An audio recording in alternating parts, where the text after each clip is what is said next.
ایک دن بادشاہ اپنے وزیروں اور مشیروں کے ساتھ دربار میں موجود تھا۔ بادشاہ کا موڈ کافی اچھا تھا۔ وہ نوجوان وزیر کی طرف مڑا اور مسکرا کر پوچھا، تمہاری زندگی کی سب سے بڑی خواہش کیا ہے؟ وزیر شرما گیا، اس نے منہ نیچے کر لیا۔ بادشاہ نے کہکا لگایا اور بولا، تم گھبراؤ نہیں، بس اپنی زندگی کی سب سے بڑی خواہش بتاؤ۔ وزیر گھٹنوں پر جھکا اور عاجزی سے بولا، حضور آپ دنیا کی خوبصورت ترین سلطنت کے مالک ہیں۔ میں جب بھی یہ سلطنت دیکھتا ہوں تو میرے دل میں خواہش پیدا ہوتی ہے کہ اگر اس کا 10واں حصہ میرا ہوتا تو میں دنیا کا خوش قسمت ترین انسان ہوتا۔ وزیر خاموش ہو گیا۔ بادشاہ نے کہکا لگایا اور بولا، میں اگر تمہیں اپنی آدھی سلطنت دے دوں تو تم کیا کرو گے؟ وزیر نے گھبرا کر اوپر دیکھا اور عاجزی سے بولا، بادشاہ سلامت، یہ کیسے ممکن ہے؟ میں اتنا خوش قسمت کیسے ہو سکتا ہوں؟ بادشاہ نے فوراً سیکرٹری کو بلایا اور اسے 2 احکامات لکھنے کا حکم دیا۔ بادشاہ نے پہلے حکم کے ذریعے اپنی آدھی سلطنت نوجوان وزیر کے حوالے کرنے کا فرمان جاری کر دیا۔ دوسرے حکم میں بادشاہ نے وزیر کا سر قلم کرنے کا آرڈر دے دیا۔ وزیر دونوں احکامات پر حیران رہ گیا۔ بادشاہ نے احکامات پر مہر لگائی اور وزیر کی آنکھوں میں آنکھیں ڈال کر بولا، تمہارے پاس 30 دن ہے۔ تم نے ان 30 دنوں میں صرف 3 سوالوں کے جواب تلاش کرنے ہیں۔ تم کامیاب ہو گئے تو میرا دوسرا حکم منسوخ ہو جائے گا اور تمہیں آدھی سلطنت مل جائے گی، اور اگر تم ناکام ہو گئے تو پہلا حکم خارج سمجھا جائے گا اور دوسرے حکم کے مطابق تمہارا سر اتار دیا جائے گا۔ وزیر کی حیرت پریشانی میں بدل گئی۔ بادشاہ نے اس کے بعد کہا، میرے 3 سوال لکھ لو۔ وزیر نے لکھنا شروع کیا۔ بادشاہ نے کہا، انسان کی زندگی کی سب سے بڑی سچائی کیا ہے؟ وہ رکا اور بولا، دوسرا سوال، انسان کی زندگی کا سب سے بڑا دھوکہ کیا ہے؟ وہ رکا اور پھر بولا، تیسرا سوال، انسان کی زندگی کی سب سے بڑی کمزوری کیا ہے؟ بادشاہ نے اس کے بعد نکارے پر چوٹ لگوائی اور بآواز بلند کہا، تمہارا وقت شروع ہوتا ہے۔ وزیر نے دونوں پروانے اٹھائے اور دربار سے دوڑ لگا دی۔ اس نے اس شام ملک بھر کے دانشور، ادیب، مفکر اور ذہین لوگ جمع کیے اور سوال ان کے سامنے رکھ دیے۔ ملک بھر کے دانشور ساری رات بحث کرتے رہے، لیکن وہ پہلے سوال پر ہی کوئی رائے قائم نہ کر سکے۔ وزیر نے دوسرے دن دانشور بڑھا دیے، لیکن نتیجہ وہی نکلا۔ وہ آنے والے دنوں میں لوگ بڑھاتا رہا، مگر اسے کوئی تسلی بخش جواب نہ مل سکا، یہاں تک کہ وہ مایوس ہو کر دارالحکومت سے باہر نکل گیا۔ وہ سوال اٹھا کر پورے ملک میں پھرا، مگر اسے کوئی تسلی بخش جواب نہ مل سکا۔ وہ مارا پھرتا رہا، شہر شہر، گاؤں گاؤں کی خاک چھانتا رہا۔ شاہی لباس پھٹ گیا، پگڑی ڈھیلی ہو کر گردن میں لٹک گئی، جوتے پھٹ گئے اور پاؤں میں چھالے پڑ گئے، یہاں تک کہ شرد کا آخری دن آ گیا۔ اگلے دن اس نے دربار میں پیش ہونا تھا۔ وزیر کو یقین تھا یہ اس کی زندگی کا آخری دن ہے، کل اس کی گردن کاٹ دی جائے گی اور جسم شہر کے مرکزی پل پر لٹکا دیا جائے گا۔ وہ مایوسی کے عالم میں دارالحکومت کی کچی آبادی میں گیا۔ آبادی کے سرے پر ایک فقیر کی جھونپڑی تھی۔ وہ گرتا پڑتا اس کٹیا تک پہنچ گیا۔ فقیر سوکھی روٹی پانی میں ڈبو کر کھا رہا تھا، ساتھ ہی دودھ کا پیالہ پڑا تھا اور فقیر کا کتا دودھ پی رہا تھا۔ فقیر نے وزیر کی حالت دیکھی، کہکا لگایا اور بولا، جناب عالی، آپ صحیح جگہ پہنچے ہیں، آپ کے 3 سوالوں کے جواب میرے پاس ہیں۔ وزیر نے حیرت سے اس کی طرف دیکھا اور پوچھا، آپ نے کیسے اندازہ لگا لیا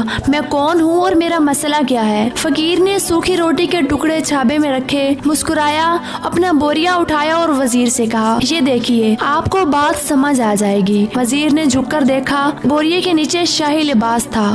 یہ وہ لباس تھا جو بادشاہ اپنے قریب ترین وزراء کو عنایت کرتا تھا۔ فقیر نے کہا، جناب عالی، میں بھی اس سلطنت کا وزیر ہوتا تھا، میں نے بھی ایک بار آپ کی طرح بادشاہ سے شرط لگانے کی غلطی کر لی تھی، نتیجہ اب آپ خود دیکھ لیجئے۔ فقیر نے اس کے بعد سوکھی روٹی کا ٹکڑا اٹھایا اور دوبارہ پانی میں ڈبو کر کھانے لگا۔ وزیر نے دکھی دل سے پوچھا، کیا آپ بھی جواب تلاش نہیں کر سکے تھے؟ فقیر نے کہکا لگایا اور جواب دیا، میرا کیس آپ سے مختلف تھا، میں نے جواب ڈھونڈ لیے تھے، میں نے بادشاہ کو جواب بتائے، آدھی سلطنت کا پروانہ پھاڑا، بادشاہ کو سلام کیا اور اس کٹیا میں آ کر بیٹھ گیا۔ میں اور میرا کتا دونوں مطمئن زندگی گزار رہے ہیں۔ وزیر کی حیرت بڑھ گئی، لیکن یہ سابق وزیر کی حماقت کے تجزیے کا وقت نہیں تھا، جواب معلوم کرنے کی گھڑی تھی۔ چنانچہ وزیر فریادی بن گیا اور اس نے فقیر سے پوچھا، کیا آپ مجھے سوالوں کے جواب دے سکتے ہیں؟ فقیر نے ہاں میں گردن ہلا کر جواب دیا، میں پہلے 2 سوالوں کا جواب مفت دوں گا، لیکن تیسرے جواب کے لیے تمہیں قیمت ادا کرنا ہوگی۔ وزیر کے پاس شرط ماننے کے سوا کوئی آپشن نہیں تھا، اس نے فوراً ہاں میں گردن ہلا دی۔